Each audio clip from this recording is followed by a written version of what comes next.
Hi guys, আজি আপোনাক হায়দৰাবাদ ষ্টাইলত দহি পকৰা কেনেকৈ বনাই দেখুৱাইছোঁ। আপোনালোকক যদি ভাল লাগে বনাই খাব। ফাৰ্ষ্টতে পকৰি বনাবৰ কাৰণে বেচন, জলকীয়া গুড়ি, পিঁয়াজ, ধনিয়া পাতা, হালধি, নিমখ আৰু জিৰা দি পেলাই অকণমান চৌদা দি পেলাই পকৰি বনাবৰ কাৰণে ধুনীয়াকৈ মিক্স কৰি পেলাই গৰম তেলত ধুনীয়াকৈ ফ্ৰাই কৰি ল'ব ব্ৰাউন কালাৰ অহালৈকে। আমি জোল বনাবৰ কাৰণে বেলেগ এটা বাটিত এচামুচ বেচন, দৈ গাখীৰ, হালধি, গৰম মছলা, নিমখ, জলকীয়া গুড়ি দি ধুনীয়াকৈ মিক্স কৰি ল'ব।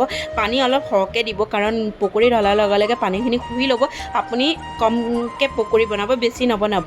তাৰপিছত বেলেগ এখন কেৰাহীত তেল গৰম হোৱাৰ পিছত তাত জিৰা, সৰিয়হ আৰু নৰসিংহ পাতৰ শিং দি পিঁয়াজখিনি দি ধুনীয়াকৈ ফ্ৰাই কৰি ল'ব। আপুনি যদি কেঁচা জলকীয়া দিব বিচাৰে কেঁচা জলকীয়াও দি দিব। এইখিনি জোল জ্বলাৰ লগে লগে গেছটো চিম কৰি দিব আৰু বইল অহালৈকে হিলাই থাকিব, নতুবা ফাটি যোৱাৰ চান্স থাকে। বইল অহাৰ পিছত পকৰিখিনি দি পেলাই 5 মিনিটৰ কাৰণে বন্ধ কৰি দিব। তাৰপিছত গৰমে আপোনালোকে খাবচোন, বহুত টেষ্টি হয়। আশা কৰোঁ আপোনালোকে বনাই খাব আৰু কেনেকুৱা লাগিলে কমেণ্ট কৰিব।